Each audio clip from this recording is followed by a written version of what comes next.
With men gaining custody of their children in only 7% of cases, Bob Geldof puts forward his own controversial case for increasing fathers' rights. The programme contains some strong language.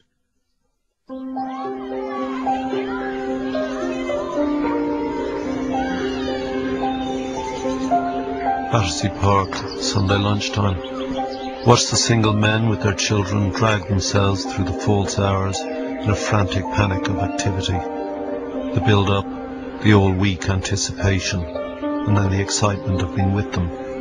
Time dripping too fast, decaying, every second measured and weighed in the balance of loss, losing, going away and fading. Everything must be crammed into this space. Life in an hour, love in a measured fragment of state-permitted time. Feed the ducks again. MacDad and McDonald's. Where else do you go?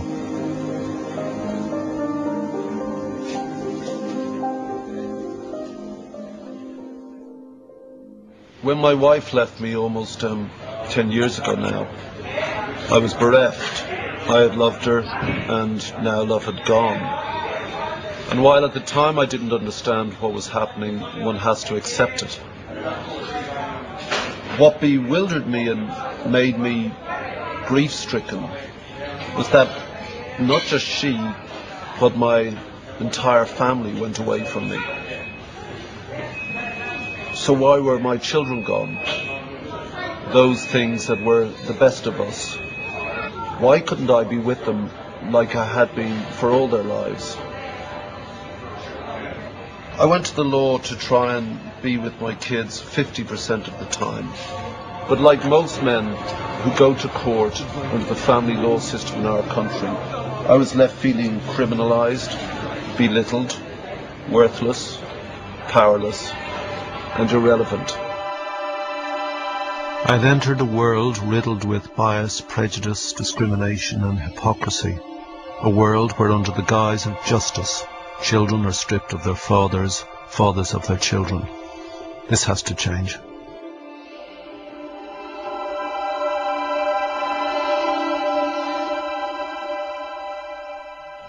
Going into the court, literally opening the door, a well-meaning clerk passed me by and he tapped me on the shoulder. He said, "Good luck, Bob." And I said, "Yeah, thanks, mate." And he said, "Listen, can I give you a bit of advice?" And I said, "Yeah, please." And he said, "Whatever you do, don't say you love your children." I was taken aback. That was the sole defense I had, if defense is the correct word. And I said, "Why not?" And he said, "Well, the court think it's extreme if a man articulates his love for his child."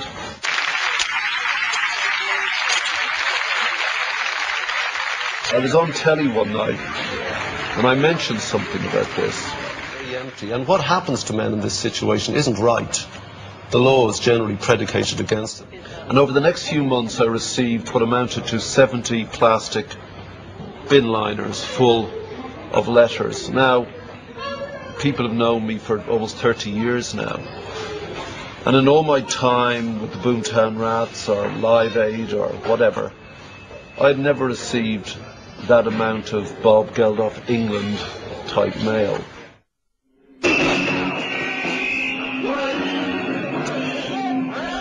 I had no idea there were so many of us out there destroyed by this system. I'd unknowingly struck a chord with tens of thousands of fathers, grandparents, partners, all of them robbed of their children.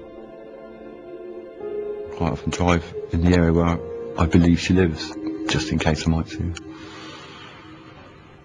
But I don't take it any further than that. I'm not even sure I recognise her anymore, to be honest.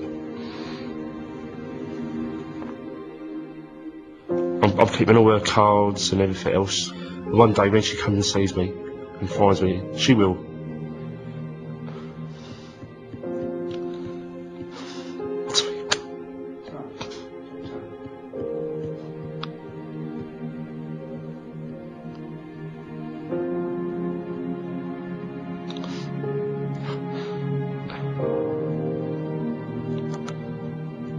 I'm going to say, yeah, That's what I've done for you. The one thing that I couldn't buy is hearing my granddaughter say, "I love you now." Couldn't buy it. And it's dreadful, it really is dreadful. But it's the double pain. It's the pain of my son, and it's my granddaughter's pain, and it's our pain. And the whole thing is just pain and hurt. And all the mixed emotions that you go through. It is dreadful, it really is.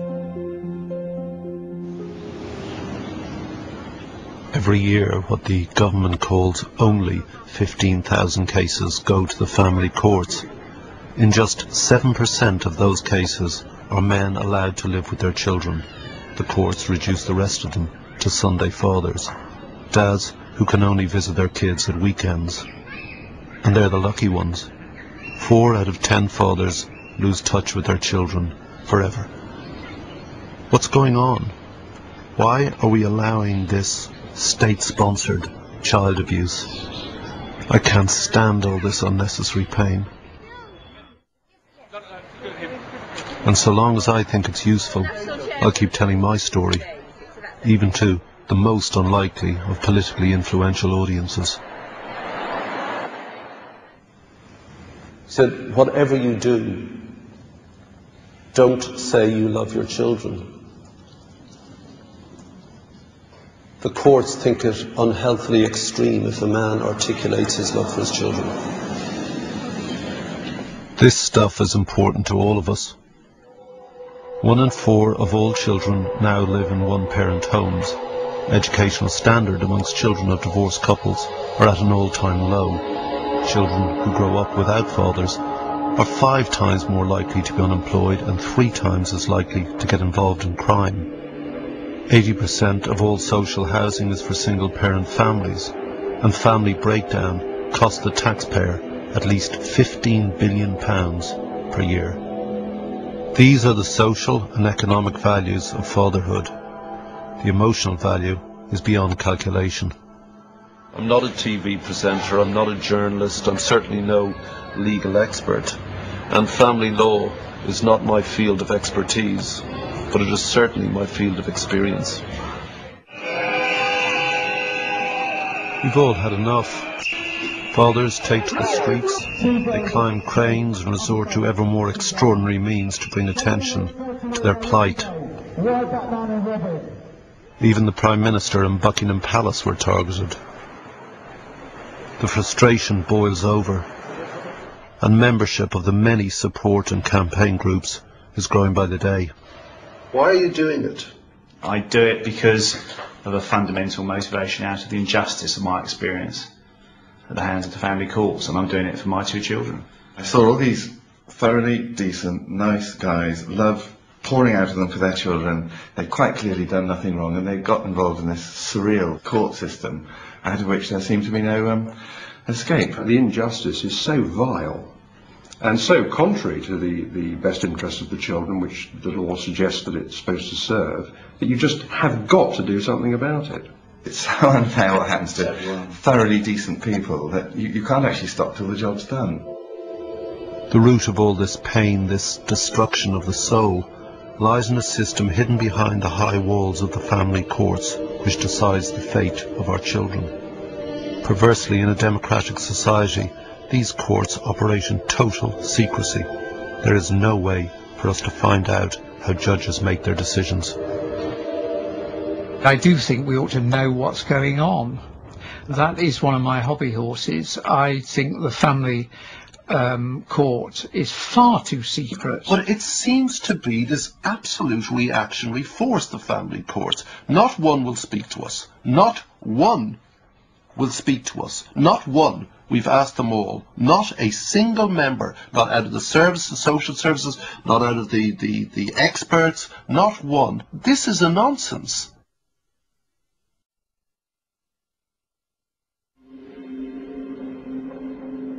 When a marriage ends, a couple may turn to the law to resolve disputes about their children. But almost immediately, they're sucked into an antiquated, secret family justice system, where the dispute is inflamed further because of the adversarial nature of our law, which promotes discord, bitterness, rage, anger, and finally, hatred. It's a farce. The law claims to be gender neutral, but that's a lie. For 9 times out of 10, the judge's decision will favour the mother. If they're lucky, dads, like a visiting uncle from Mars, will see their kids for contact every other weekend. So why does this happen? Why are fathers forcibly removed from their children? Why do we allow this, in effect, state-sanctioned kidnapping? The root of the problem facing fathers lies with one crucial phrase written into the law itself. The first line of the 1989 Children Act states that the best interests of the child are to be considered paramount. Now, this sounds fair enough, but in reality it's through this that a bias against the idea of men in the home has penetrated the family courts. The Children's Act states that the interests of the children will be served by this law, because it's called the Children's Act. For me, the problem is that the unspoken and indeed unwritten corollary of that clear statement is that the interests of the child are nearly always best served by the presence of the mother. Why are the courts so resistant to the fact that men are as capable at bringing up their children as a woman? Well, I find that very difficult to deal with. I think probably in many cases it's happened because the courts have tended to equate young children with mothers for some reason. Well, that's a cultural, isn't it? A social thing. Yes, for another time. Probably, yes. So no one is accountable for this reactionary, unfair, unjust, possibly illegal, and certainly illogical system which causes so much destruction. How can this be? While society is changing, what is still the fact is that women take the prime responsibility for caring and bringing up the child, and that's still, you can see that in the patterns of work, you can see that in who's at the school gates picking up the children, you can see that in who takes the children to the doctors, who takes the children to the dentist. When it comes to separation and divorce and determining the residence for a child, interesting enough, if you actually look at the stats, you'll probably dispute this one, but the reality is that women on the whole, more women tend to apply for residence orders, more men tend to apply for contact orders. But if a man does want to fight for the right to be a parent, he'll face a bigger, more practical problem. By the time a case gets to court, most fathers will have left the family home for which he is still paying and be lucky to afford a bedsit or shared flat. By moving out, a father is in fact often sowing the seeds of his own downfall. Letting the children live alone with their mother will very quickly establish a living arrangement that the courts are reluctant to break up. When you're in a conflict situation and a judge has to determine the residence of the child, the judge, in looking at the interest of the child, would look for stability. So if the child is already living with a mum... What's his idea of stability? Well, if the child is already living with a mum, the judge may well decide that that's in the best interest of the child to continue. But that's wrong. Well, that may be your view. No, now, how do we tackle that? View. Hang on. How do we tackle that? By speeding up the court processes and by trying to get mediation and conciliation in at an earlier stage. But why has this clearly failed, decrepit system been allowed to continue for so long, reinforcing the worst prejudices and injustices? It currently takes so long for cases to reach court that judges are even more unwilling to upset the living patterns, which is almost always that the child will be living with its mother. The status quo almost always happens simply because of the delay in getting to court. Yes. So the court itself imposes a status quo. So it's catch-22. This is one of the criticisms that judges have of the system. Delay. And it is outrageous. And it takes a year, sometimes longer, for the case to come before the court. Now, that is wrong. I mean, take, for example, the requirement to have a welfare officer's report.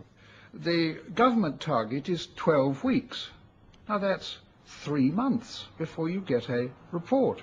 In fact, it seldom takes 3 months. It usually takes 4 or 5 months. Can you just think? 20 weeks waiting for a report. Once you've set foot outside that former family home, suddenly rights close like doors behind you, and what you thought was a sensible or reasonable or fair move for the children suddenly becomes something that is just pushing you further and further and further. Going through this secret criminalising system is a violent, frightening experience for all concerned. Men are left feeling worthless, belittled, impoverished and embittered. And despite the exhortations of the law, the interests of the child are usually forgotten by the system in the heat of a state-engendered hatred. Nobody's explained this one to me. We're supposed to be acting in the child's best interest, yet we spend tens of thousands of pounds. We inevitably wind up selling the family home to pay legal fees, to fight it out in court over the children. How is that in the child's best interest? Who wins? Does mum win? No. Does dad win? No. That's a very Does a child win? No. Who wins? There's only one type of person wins. That's the legal. But that's a consequence. Why does that happen? It's a consequence of having an unclear law. What judges decide in 93% of all cases that come before them is that the children should live with mum and see dad in a few hours of state-sanctioned time on prescribed days, as though they were an occasional visiting uncle made strange by distance and uncomfortable by unfamiliarity. What happened to me was that not only is the time not enough, but that time is you're controlling the knowledge that they are going away from you in 30 seconds, 29, 25, 26. It's not that, wow, I've got an hour with them. It's that I've only got an hour left. And it's the dripping, the slow, corrosive drip of state-appointed time. And it's the fixed time as well that's really upsetting. One father lived just one street away from the mother, and he saw the mother walking down the street with this little girl, and so she ran to him saying, "Daddy, Daddy, Daddy," and the mother literally pulled the child away from her father in the middle of the street. And that's happened on a number of occasions. Clients tell me this is what's happened, and it's with the child so traumatised, distressed, almost being dragged away from their father, and literally because it's like it's not your contact time. You go to cafes and you look across and you see the man sitting there in the corner with the two kids in the wimpy bar or whatever, and you can just tell that that's that poor sod who's seeing his kids for the weekend, and he's got to take them out somewhere and he's got to make them happy. And that is the trouble when you're in that situation. You're trying so hard to make them happy that it often doesn't work. You know, you just having the kids and trying to make them happy and trying to give them all the things to do. Sometimes they just want to sit and watch the telly. They and I hate having to cram 2 weeks worth of time into one weekend. I'm absolutely exhausted at the end of it. In many cases, this so-called contact, this disgraceful notion and impertinent language of access between father and child will not involve an overnight stay. After their day out with dad, he's expected to get the children back to the mother's home in time for dinner. The terror of being that 5 minutes late can often mean a lawyer's letter chastising your parenting and threatening further withdrawal of your child. Not only is this heartbreaking, but more importantly, it causes immediate, long-term psychological damage to their children. The evening rituals are really very important emotionally, and being able to participate in getting the child bathed and reading them stories and snuggling them to sleep in bed, those are really precious moments for a parent and for a child. They're part of the crucial glue that keeps those relationships going. And if you cut a parent out of those really precious moments, you diminish the opportunities to have a rich, deep, warm relationship. This is the thing specifically that almost drove me, properly insane. The smell of my children in the house, tucking them up, going in to just make sure they're all right, kissing them goodnight, bathing, the bedtime story, the cuddles, the hot chocolate. That really almost drove me insane, that had just gone like that. Easter, I remember him staying overnight, and for the first time I tucked him into bed, and this, that, and it was pitiful, really. It really was. I had nothing, and I tucked him into bed, and they went off to sleep, and I just sat there and watched them all night. I just watched them asleep. You know, I hadn't seen this for 6 months. I hadn't been in this part of their life for 6 months. You know, tucking them up into bed and sitting. I mean, my son was 10 by then, but my daughter was only 6. And it was, I just remember sitting there in this squalid little bedsit, looking at them and thinking, you know, wow. The whole issue of how much contact fathers have with their children is bound up with this issue of their intimacy with the children and their keeping in touch as the children grow up. We've looked at a very large sample of families, around 10,000 families, in which we looked at mothers' reports of how well their children were doing after separation. And essentially the story was exactly the same, that the children who saw more of their fathers, who had frequent and regular contact with their fathers, who felt close and involved with their fathers, were doing much better in terms of adjustment. And there's a completely clear, unequivocal pattern of results. So it's in everybody's interest, I think, for fathers to be being a parent, even if they're on their own. What's important is the continuation of the relationship and preserving that stability. So if that is the norm for those children, moving between their dads, their home with their dad, their home with their mum, that is as stable psychologically for them as any other domestic device. Well, and it doesn't have to have been the norm for the children. What's important is that the norm was that they had relationships with both parents. And it's preserving those relationships that's important. And I would argue that that's an issue of children's rights. The more family that a child's got in their lives, the more family they see, and the more you tell that child, oh, you're wonderful, what a beautiful girl, what a handsome little boy, how clever you are, you're going to be top of the class. The more you tell a child that, they will grow and have confidence, and they'll feel stable, and they'll grow up being a better person for that. The harm that this outdated, defunct family law causes to children, their fathers, and the extended families cannot be underestimated. Fractured families, scarred children, distraught grandparents. What have we become? We allowed this system to continue when we know the damage that it's doing. It breaks our hearts, destroys our children, it's ruinous for society, it makes the culture vulgar and perverse. It costs a fortune, and it flies in the face of everything we know as humans, that children love both of their parents, and in turn, both of their parents love them. Life is empty and quiet. And all those times when you go, God, just give me an afternoon, breathing space, which most parents know.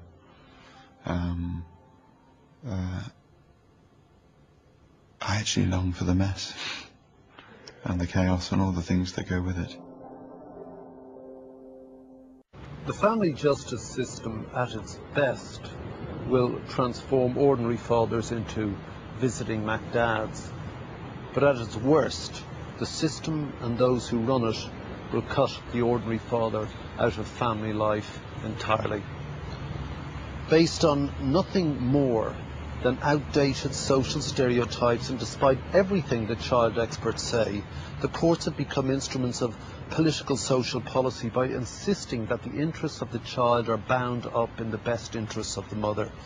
So if you're a man, why have children if they're going to be taken from you upon separation? Why get married if for the rest of your life you become not much more than a wage slave, simply in order to see your child a few minutes a year? I suspect that if the law were as tilted towards men as it is now to women, we will behave in the same way. So it's little wonder that many women are tempted to abuse the system, all the while it works in their favour. I had one mother who said to me, tell him, give me the money and he can have contact. I mean, you're in front of this woman who's saying, he can see the kids if he gives me money. I mean, do you not just go, you fucking bitch? Well, the problem is that when you're actually Not to her acting with face. someone, well, you probably do. You probably think I it. would. I'd be crap lawyer. You think, well, this is the thing, because when you're acting for someone, there are boundaries the limits to what you can say. You can say, well, basically, I don't want to work for you anymore, because I mean, if you're not going to take the But I advice mean, I'm giving internally, you, does your oh, no, but soul you not do. wither? Well, you do. This is why it's a thankless task, and that's why I don't want to actually work in But that you see, environment. I equally think it's human, her reaction. Mm. The law is allowing her to do this. Women litigants are becoming, or have become, adept at manipulating the system, and the system is capable of being manipulated. And if someone is implacably hostile and simply won't give contact and brainwashes the child against the father, then there's very little one can do. The judge makes an order for contact, the mother disobeys. What can the judge do? He can fine the mother or send her to prison. Now, typically she's got no money, so the fine isn't a possibility. So, to send her to prison, what does that do for the children? The government is saying it will extend powers for judges beyond imprisonment.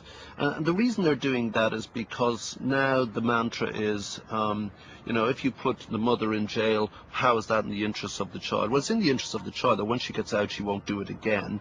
But the best this government can come up with, and this really does show the lack of intellectual rigour, the lack of imagination behind this claptrap, frankly, is that if a mother prevents contact, she might be made to pay the dad's expenses if he's booked a holiday. He doesn't want a fucking holiday. He wants to hold his child. 4 out of 10 mothers, that's 40%, admit to having obstructed contact between children and their fathers. And the family law system does nothing. Doing nothing nearly always means giving in to the mother, who of course is claiming all her demands are in the best interest of the children. It's a form of moral laziness. They just make the decision that, you know, mum's upset when dad has contact. Mum being upset is bad for the child, and so the court says, well, we better stop dad seeing child, even though he's done nothing wrong. I mean, that is a complete pattern. It happens time and time again. And it's actually the justification for taking a child overseas. Mum will be upset if she's not allowed to go and live in Australia. Therefore, she must be allowed to go and live in Australia. You know, we see that all the time, week in, week out. In my own case, I don't want to go on about my own case, but he lives in Japan. We have a great relationship. He came at Christmas. But I haven't seen him for 18 months, and I'm entirely dependent on his mother's goodwill, whether or not he comes. There's absolutely nothing else I can do. I can talk to him on the phone and so on. But, you know, there's just endless such stories. Do you have anxiety before he comes, or are you just, is it a longing, or is it a mixture?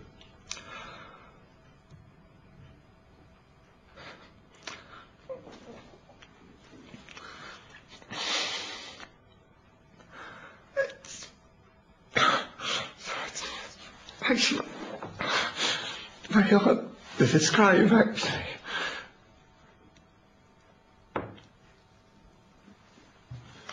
I mean, you know what happens is I don't actually.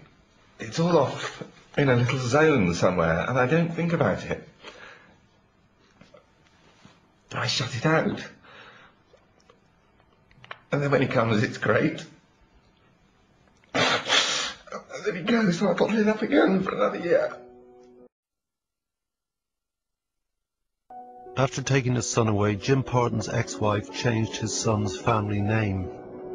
You remove the final connection. You airbrush the past, and the father has disappeared. It's relatively easy for a mother to change their child's surname, and there's little a father can do in this situation. It's futile to turn to the law, as the law clearly does not protect men, as our first woman law lord, Dame Brenda Hale, made very clear recently.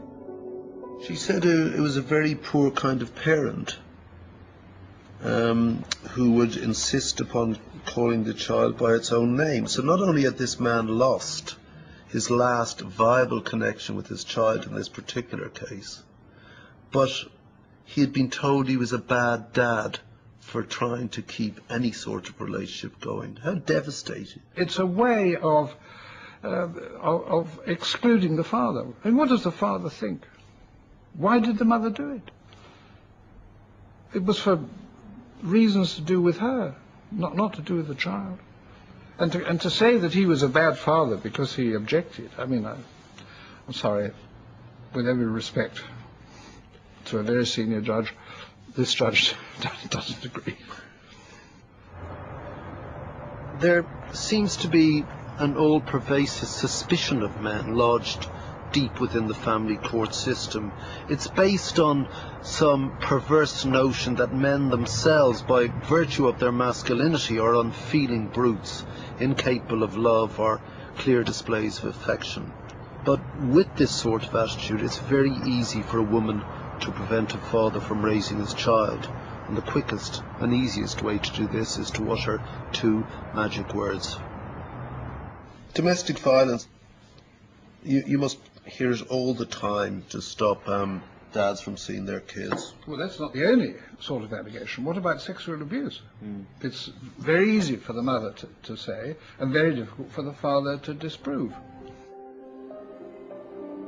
The whole apparatus of the system, based on nothing more than flagrant prejudice and clear discrimination and bias, can bear down so strongly on a father that he will start to view his every action with doubt. Normal day-to-day behaviour of a loving father becomes sinister and threatening. I felt very nervous when I slept with my little 4-year-old when she came over and spent the night, and she insisted on spending the night.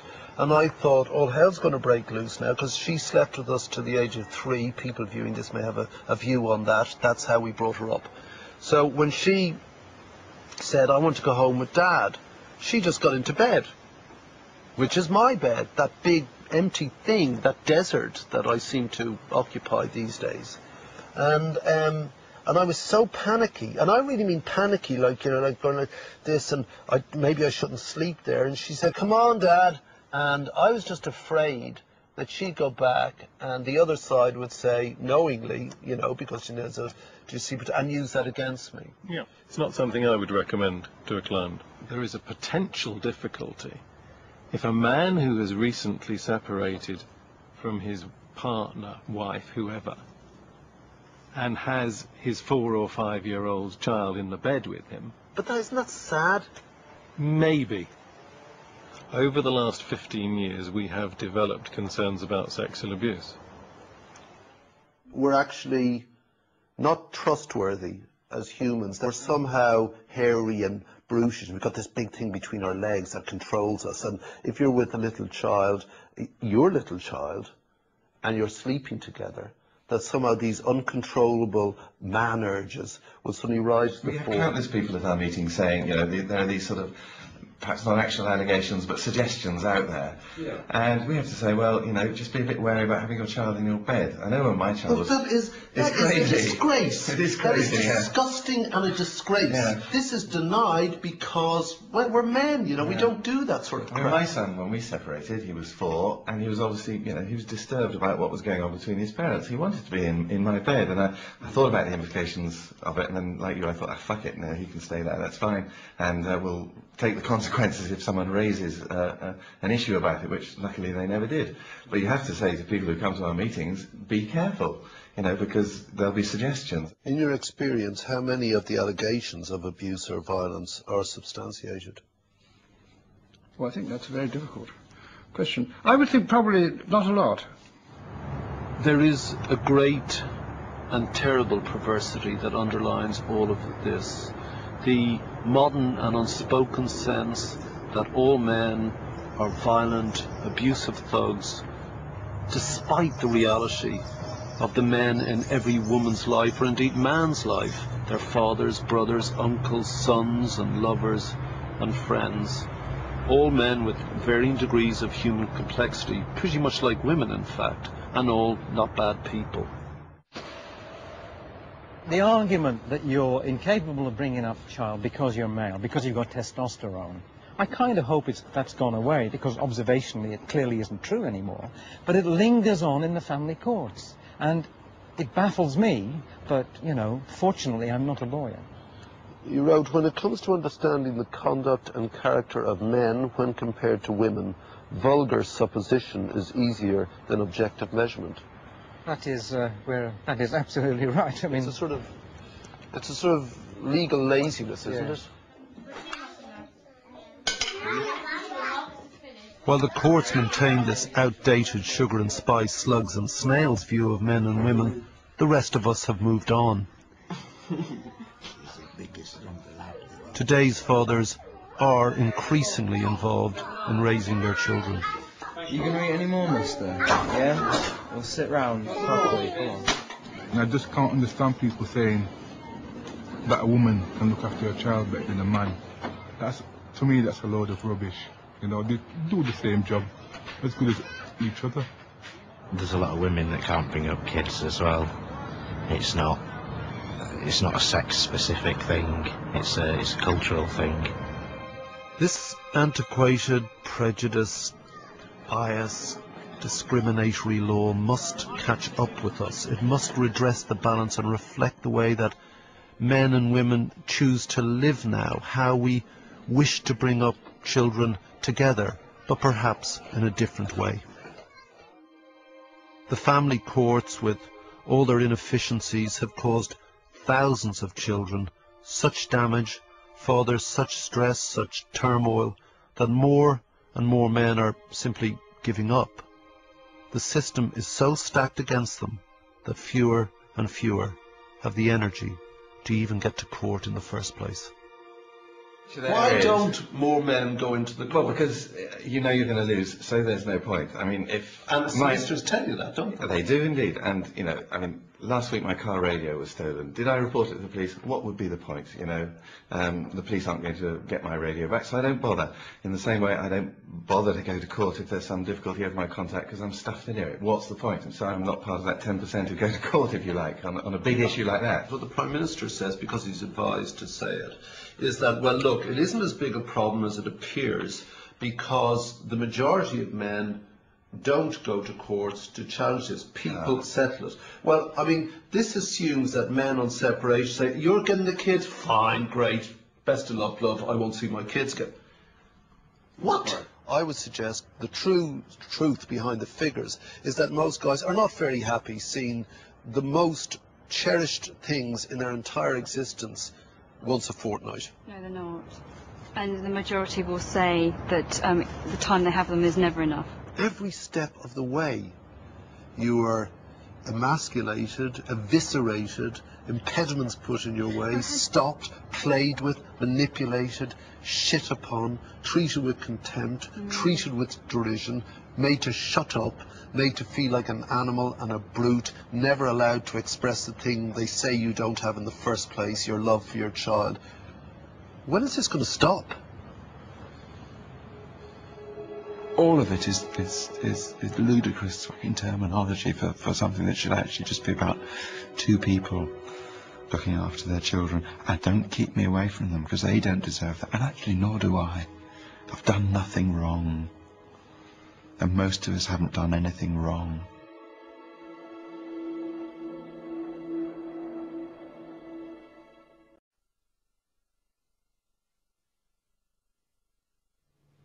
I just used to come away from dropping my daughter off or something like this, or dropping my son off, and pull into a gateway and bawl my bloody eyes out. And difficult. It really is. I've had lots of days just sitting at the kitchen table with a can of beer crying for hours on end.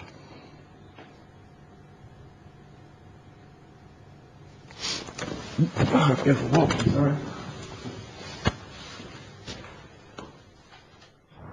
The family justice system in this country is a farcical reactionary joke.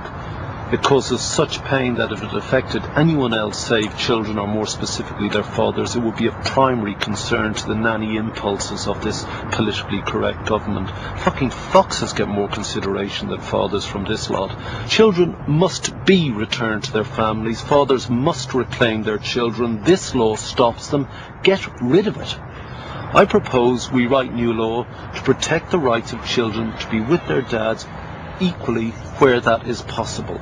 A starting presumption stating that which is self-evident to everyone but the hacks in the family court system, that both parents are of equal value and in the eyes of the child usually equally loved. My suggestion is, and I think we've already gone through this, is that the law should state that where possible they are, and the end result is they will be with each parent 50% of the time, unless they otherwise choose themselves. I don't have a problem with that. So you and I would draft a law which said, unless the circumstances indicate otherwise, the starting point is equal division of time. I think it's fairer. I think it would be much more sensible. I think it would take a lot of the heat out of the situation. I think it would put people on a much more even footing. And also then they would think very carefully about what they're doing when they do split. Because at the moment it's too easy. And the trauma that's caused by the current system is just appalling. I think it would help enormously. This summer the government published its proposals in the form of a green paper, a consultation document that may eventually become law. There are plans to encourage mediation, speed up the court process and provide contact centres. And though this may have some marginal benefit, the reality of this paper is that bureaucrats have listened to other bureaucrats' complaints of an overwhelmed system. As ever, people have been ignored. They refuse point blank to even consider allowing fathers to be with their children for 50% of the time, wherever that's possible.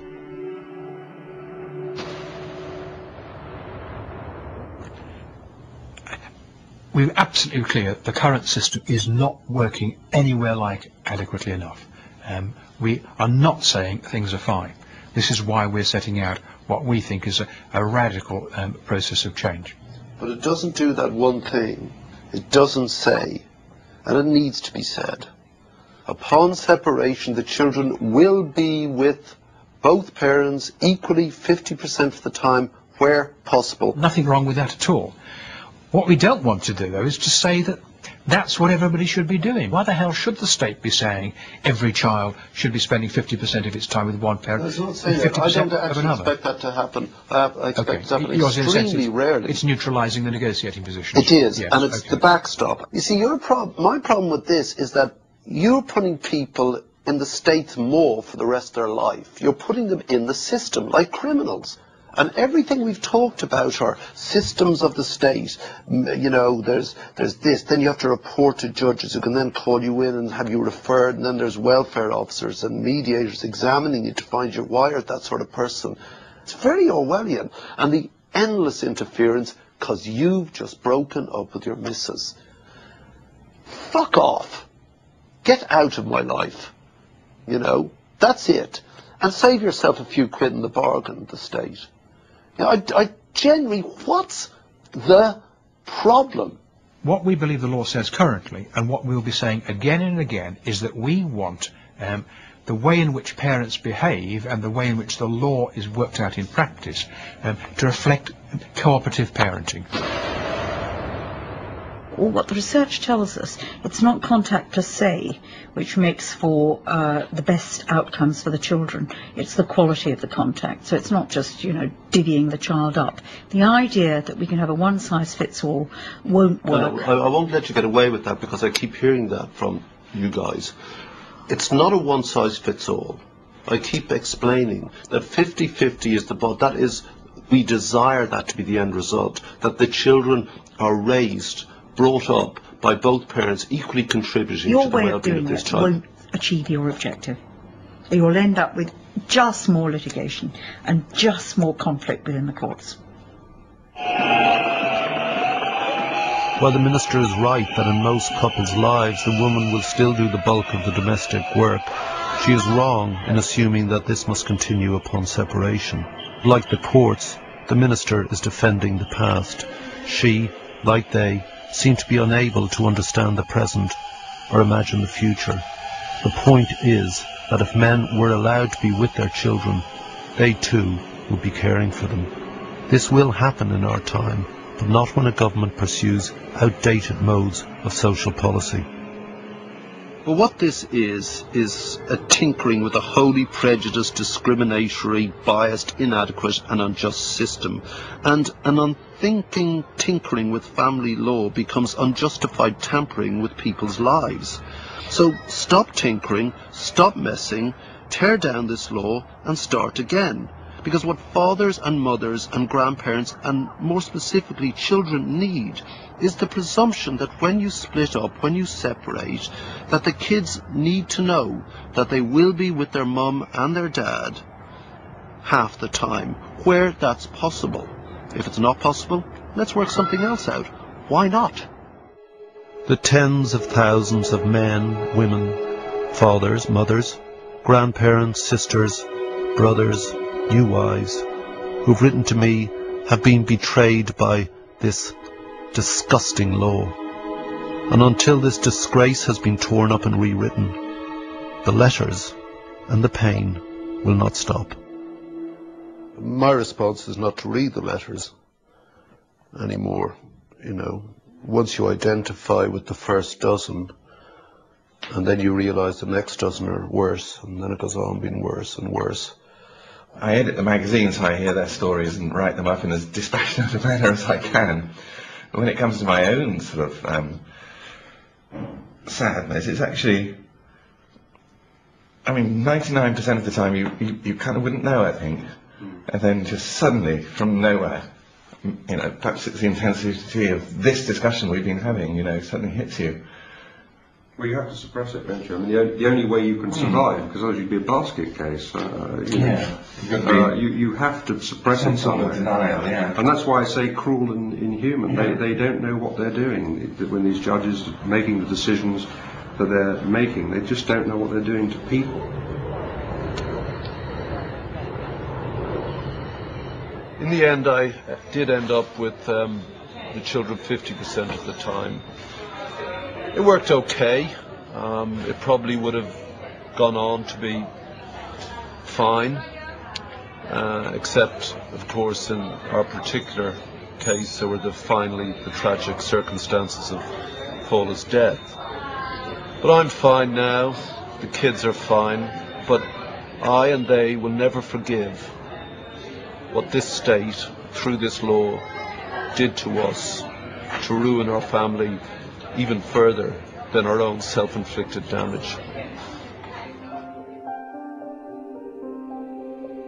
What has to happen is that men must be allowed their dignity.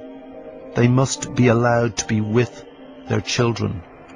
So let's repeat what the feminists did in the 60s.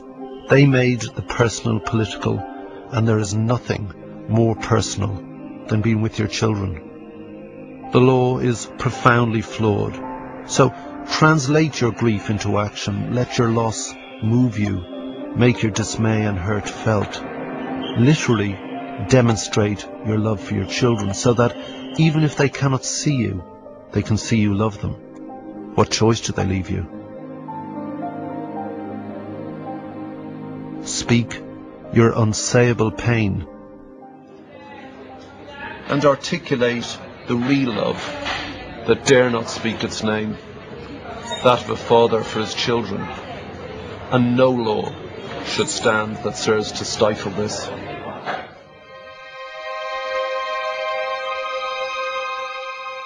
Since this programme was made, one of the interviewees, Alan Levy QC, has sadly died.